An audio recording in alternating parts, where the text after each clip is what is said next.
So, Katie, I'm sitting with you here today, and I believe we met a couple of months ago at an event Yes, we we did, did. and I was just really fascinated by your process, what you were doing around things, and the materials you were using. So, I was just wondering if you could give us an introduction into how you started all this and what you do with these amazing chairs like the one in front of us. Yes, so I weave second-hand chairs in Danish cord. It's an old craft technique, and just using Danish cord, which is paper. It's paper twine, so 3 pieces of paper, and it's twined together. It's really strong and robust, and yeah, just weaving techniques. So, can you just talk to me about that a sec? Because Yeah. what amazed me, because I remember you showed me the twine and you unravelled it, and as you say, it's just paper. Yeah. Now, to me, paper is something, you use on printing words on or writing on or Yeah. use for origami, but to actually use it for something you actually sit on and it is very strong and lasts. How does that happen? How was that discovered, or how is it made? So I think they used it in World War II at the beginning. It was used as tyres, so like a replacement of tyres. So it's comes in like a big reel, and then I think they used that because it was so strong. I think it's twined together, so that's what pulls it to be so strong, the way it's just pulled together, so it keeps its strength there. So how does it deal? So you've got its strength there, but it's like paper, as we all know, paper, you get it wet and it just disintegrates. So Yeah. how is this different? How is that managed or dealt with?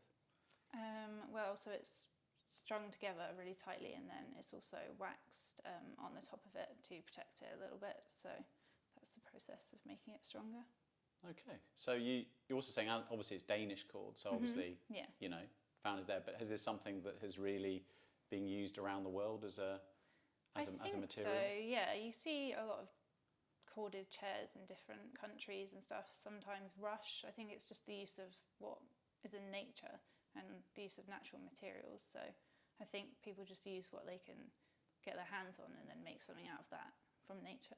Lovely. So how did you come across this technique? Was it this through your studies or through your process? I mean, how did you come to this and decide this is what I really want to do? What drew you to it? So I love Danish design and I love making things, and I was working at the Comrade shop at the time, and there was loads of like paper corded chairs, and I was like, oh, this would be amazing if I could not only just sell vintage chairs but actually make something myself, because that's what I wanted to do. So I just bought some chairs and then started doing it on YouTube, and then it kind of went from there. So it's one of those lovely sort of you just started playing around with the process and suddenly you realised definitely it was working, and here you are today process. doing it with all these chairs. Yeah, definitely. So how does it make you feel doing this process? Because obviously for some people they could find it quite a repetitive process for some people, but do you find yourself getting into a mindful state when you're doing it, or in a sort of... Yeah, I think it's quite nice that it's a slow process, and you take your time on it, and definitely I think what's rewarding is you get better along the way. So I think it's really nice to just take it slow and then actually see your improvements, and every time you do it you do a better job. So I think that's really nice, and just taking things slowly really. So how have you sort of learnt this? Obviously it's an old craft, it's been going around a long time. How have you picked it up? How have you developed the skills or got the training to be able to do this as a craft? I just literally learnt on YouTube really, and then just kept practicing and practicing. I think practice makes perfect, so I think I've still got a little way to go, and I'm still getting better each day, but I think just doing it and just getting into like your groove and knowing what feels right for you. Yeah, I mean it is. So within the technique then, is there lots of different knots or different ways of doing it? I mean, is there a sort of... Is there traditional techniques, and are there sort of modern interpretations on a traditional thing? I'm always interested in that relationship between traditional craft and contemporising a craft. Yeah, I think there is some, like the main weaves, like the envelope weave, like this one, and then the other weave, which is one of the main weaves I do, which are traditional weaves that have been around for ages.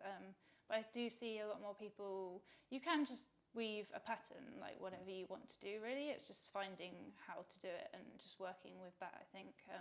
But I tend to use the traditional techniques in the modern day, so yeah. So is that something for you personally you just enjoy more? You get more of a sense of Yeah, I think satisfaction? it's making something good. I think I like to practice something and then do it really well, I think, with just one weave, like keeping things simple but actually perfecting that one kind of weave I'm doing, rather than experimenting a little bit more, just focusing on, just practicing it. So in many ways you're just trying to, almost with a chair, return it back to sort of how it was sort of traditionally. Yeah, definitely, and just take those techniques into the modern kind of modern day life, really. Yeah, because it's interesting, isn't it? Because you've got, if you've got people like Jay Blades or something, they potentially take something old and put a twist on it with an accent or a colour. And I think it's very interesting to me that you respect the tradition and the craft and want to almost return to that. Yeah, definitely. So how do you find it when people, come up to you and start doing it? Is it something you show people how to do? Is it something you're keen to teach others, Yeah, I mean, I'd love to down the line teach others. I do get asked sometimes how to do it, and I will always give advice. I think it's nice to do that, and I would definitely like to do workshops or something and teach people how to do it, because I think it's really nice when people are interested in it and they want to do it themselves. So it's keeping like the tradition and the craft alive, I think, which is really good. That's great. One thing I always like asking people is around the why question. It's one of those things that always stood out to me. It's a bit of a Simon Sinek thing, but I think it's always a good one, which is all about, people don't buy what you do, they buy why you do it. So I'm always very interested in the personality or the person behind the craft or the object. So that's something I'd ask you. What is your why? Yeah, definitely. I think why I'm doing this, there was a point in my life where I just really wanted to do something for myself, I think. I wanted to prove that I was capable of doing something and having success with it. I think in the past I was getting rejected a lot from jobs after jobs, and it was just kind of a little bit hurtful, but also I just feel like I needed to do something and then just keep at it and practice it, and I think just to prove a point to people that I can use my skills and I can do well through the things that I've learned, basically. Yeah, brilliant. And the next thing I'd like to touch on is around, it's looking at it from an Anglepoise perspective, really, for me, that we have this tagline. Well, it's not really a tagline, it's we call it more of a movement line, but it's the words abandon darkness. And for us, in the simplest way, you abandon darkness by using light or creating light. But for us, it's something that resonates and runs far deeper in us all as a company and as a business and the people and the families, which is, for me, whenever you look at something, how can you make it better? How can you improve it? Whether it's social, whether it's people's lives, whether it's products, like in our products, for me, no product should be designed or destined for landfills. So that's really important, which is why we have spares for all our lights. We repair old lights, we rewire them, and we've introduced lifetime guarantees, because we are custodians of these products and materials, and we owe it to them to treat the materials with respect, on the one hand, and also our customers with respect, that when they buy something for us, it is truly for life and a useful item, and it won't go out of fashion and it won't become irrelevant. So I was just interested in reflecting on that, because I see so many similarities in what you're doing with the chairs. Do you want to just touch on that for a moment in, what you do and how that's important to you? Yeah, I think it's always really nice to work with something that's already around and giving a chair a new lease of life. I think it's really important to be sustainable in the world now, and just making something old but also creating something in the modern world, like using traditional techniques and stuff. I think that's really important, and yeah, just always using something that's kind of had its day, but also just renewing it and just, yeah, giving it a new lease of life. Yeah, that's lovely. That, you know, this idea of objects having a life, you know, Yeah. and I suppose for you as well, the idea of the relationship of the items within the family or the different family members sitting on them, enjoying Yeah, them, enjoying definitely. the It's touch been and the passed feel. down. And I presume also as well that the stories the chairs must carry with them through, you know, the marks, the dents, Yeah, all that definitely. sort of natural patina that Yeah. all tells a story. Yeah, they've lasted for years and years and years, and that's also really nice. Sometimes I get clients that have had them in the family, like their grandparents have had them, and some people are like, oh, I've had those chairs before. So it's really nice to see that I'm kind of bringing that kind of chair back in, or bringing like the paper corded seat back in. Yeah, so it's really nice to Great. tell a story as well. Brilliant. So when you have done it, Yeah. looking back on the journey, what should you have worried about less? I think, looking back, probably my imagery being perfect, me portraying like this perfect kind of glossy image, not telling my story enough through getting lost in kind of everything has to look great nowadays. But I think I'm a lot better at that now. I think people nowadays respond to more of a feeling of authenticity rather than just a nice picture. So I think allowing myself to kind of tell my story and my journey through the business, definitely, and just, yeah, being a bit more authentic to myself, I think. Allowing the public to kind of see that. I think that's, yeah, I should have worried less about that at the beginning. I think it's a great point. I think what you're touching on there is that image of the glossy mag, the photoshopped, perfect objects. People are starting to see through that, and I totally agree with you on that, that they're looking for something that authenticity is the absolute key, you know, authentic stories. Yeah, definitely. I think are so powerful. Showing the journey that you've come on as well. It's really important, nowadays. Next one, check my eyesight's still working. What has been a myth or self-limiting belief? I think probably I'm not worthy enough. Yeah, like I said, past rejection, getting rejected like job after job, I think that made me feel really kind of low and hurt, and I didn't feel like I was good enough to really do anything. So I think that obviously set me back a lot, but I think it's not like, it's how you get back up and get back on that horse and then, you know, learn, and it almost kind of like strengthens you in a way. But yeah, I think definitely, I think everyone's worthy of doing like a good thing and just finding what they want to do and what they're passionate about in life. So I think definitely that is the self-limiting belief, and sometimes I do still kind of question that, but it's a lot better now. And yeah, I think it's, you've just got to move on and bounce back, and it makes you stronger.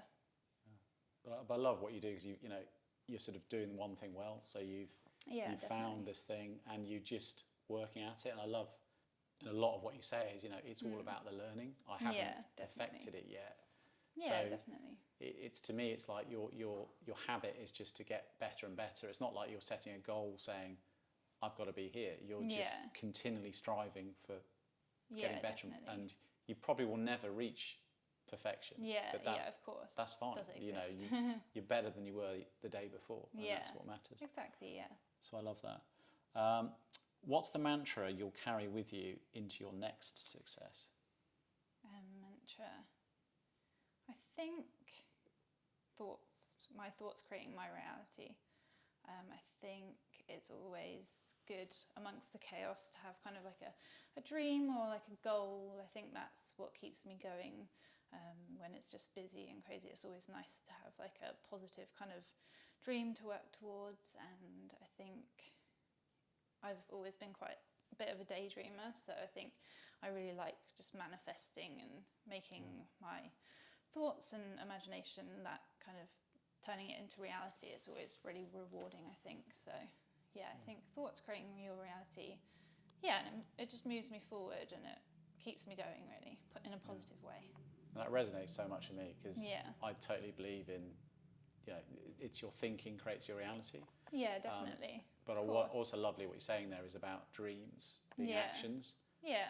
And that is a very Japanese concept. So with Honda, when they talk about the power of dreams, yeah, definitely. it isn't about stuff that you're just thinking, it's about stuff they're going to do. Yeah. Because dreams mean actions. Yeah, definitely. In Japan, and I think it's an incredibly powerful thing when we do, hand on heart, pursue our dreams. Means exactly.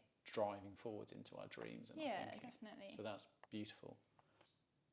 What are you going to fight for?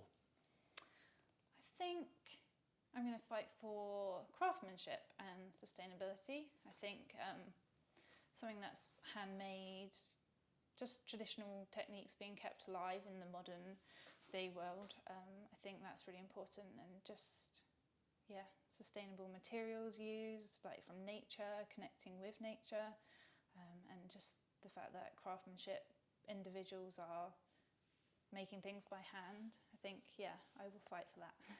Great. Why should the competition be scared of you? I don't think they should be scared. This is always a good one, isn't it? Yeah, it's pretty hard actually. I wouldn't want anyone to be scared of me, I don't think. I want to inspire people, I think. I want someone to be like, oh, I'm so inspired by what she's doing, rather than, oh, what is she doing? That scares me. I guess I want to wow and impress people, obviously, along the way. But I think I'm pretty humble, and I do want to inspire, and But I think what's interesting me about you is, I think the reason why your competition should be scared of you is because you're so open about the process and sharing it with others. And I think that's, for a lot of people, won't do that, especially craftspeople are very bad at, quite understandably, not passing on the knowledge they spent years learning. And I can understand it because they want to protect their knowledge and their value. But obviously if one doesn't pass that on, crafts die and pass down. So I think that's something new. That's what people should be scared of, is that, openness and that definitely. willingness to share. Because, we all learn together. So that's great. Definitely. What could make you unstoppable? Make me unstoppable. I think a willingness to learn, a willingness to progress. I don't think I will ever stop wanting to learn and, get better each day. I think it's definitely a journey of improving myself. I think that's definitely gives me the determination.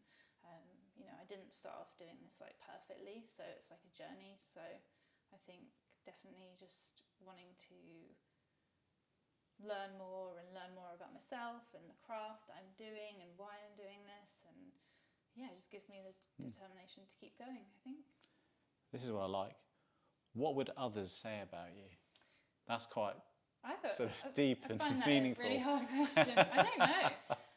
I hope they would say that, she's doing really good things and be inspired by me, and just say, she's cool. I don't know. Next you could change it to, what would your family say about you? You can make it more personal. I hope to make them proud, definitely. I think that's a really nice thing and goal to work towards. Just making them proud and just being the best that I can. And great. Yeah. So next one, in one word, let's try the one word one. This one. What gets you up in the morning? One word. Or a couple of words. I'll let you have a couple of words. I say self-improvement again. Wanting to achieve my goals, wanting to do better each day, just having something to work towards, I think, and doing something that you love and you want to, you want to be the best or be really good at what you do. So I think that's definitely gets me up in the morning. Lovely. What's your biggest dream? Biggest dream? I've got quite a few dreams, I think, but what's the biggest? Probably the biggest with the business is to be like the English version of Carl Hansen, only because they inspire me so much, from their focus on craft to the focus on material and sustainability, but also their imagery. So I'd really love for someone to look at me one day and be like, oh, like be so inspired by, you know, my work and what I do. So yeah, they really inspire me. So I hope someone would do the same to me. That's great. And also, absolutely, still with pride. Yeah, you know, that's definitely. the point with learning image. There's nothing new. You know, it's all relearned and reformatted. And the last one, what's your proudest moment? Proudest moment. I don't think I have one proud moment. I think there's lots of moments where I've been proud. The fact that I'm still doing this in like 3 years. I think before I was probably trying out a lot of things and nothing really stuck. So I'm really proud that I'm still doing this and I'm enjoying it. And you know, there's lots of proud moments where I sat back and I've been like, okay, I'm actually doing, you know, what I want to do and I'm happy. And I think that's really important. That's probably made me proud. Just little moments like that, I think. That's great. Yeah. Thank you very much. Let's No worries. pause there